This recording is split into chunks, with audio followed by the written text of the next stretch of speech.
गति को 24 किलोमीटर प्रति घंटा से बढ़ाकर 30 किलोमीटर प्रति घंटा कर देती है तो वह एक निश्चित दूरी को, सवाल में साफ साफ बोला गया है कि निश्चित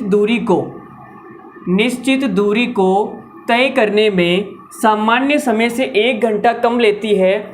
श्वेता द्वारा आमतौर पर कितनी दूरी तय की जाती है? ये एक छोटा सा सवाल है। तो देखो इसमें दूरी क्या है, समान है, निश्चित दूरी।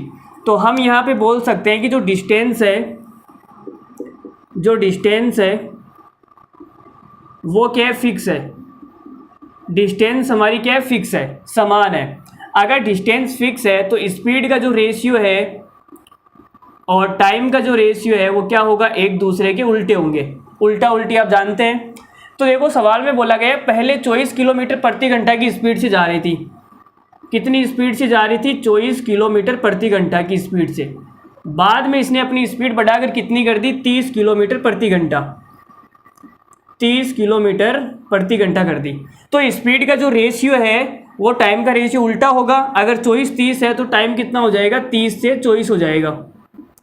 तो यहाँ से अनुपात कितना आएगा? देखो 6 से काटेंगे तो 6 पंजो 30 और 6 चौक 24। ठीक है। अब सवाल में ये बोला गया है कि वो 1 घंटा कम लेती है सामान्य समय से। अगर पहले वो सामान्य 24 की स्पीड से जा रही थी तो 5 घंटे ले रही थी, 30 की स्पीड से जा रही है तो 4 घंटे ले रही है। तो कितना घंटा कम है? तो आप बोलोगे सर 1 घंटा कम है। और इस 1 की वैल्यू कितनी दे रखी है? 1 की वैल्यू दे रखी है 1 घंटा। भाई 1 घंटा ही कम है ना, तो 1 की वैल्यू है 1 घंटा।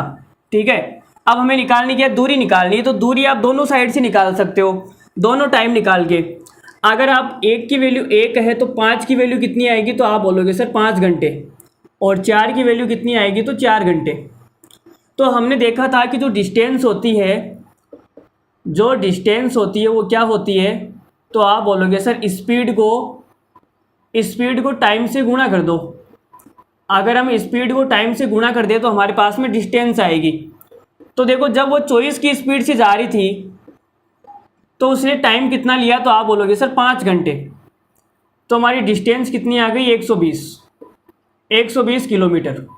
जब उसने 30 की स्पीड से चला तो टाइम कितना लिया? 4 घंटे। 30 की स्पीड से गया तो टाइम लिया 4 घंटे। तो भी आपकी डिस्टेंस कितनी आएगी? 120 किलोमीटर। क्योंकि दूरी तो समान है ना। तो आप डिस्टेंस ऊपर वाले टाइम से भी निकाल सकते हो, नीचे वाले टाइम से भी निकाल सकते हो। जो टाइम आसान पड़ेगा निकालना हम वही टाइम निकालेंगे।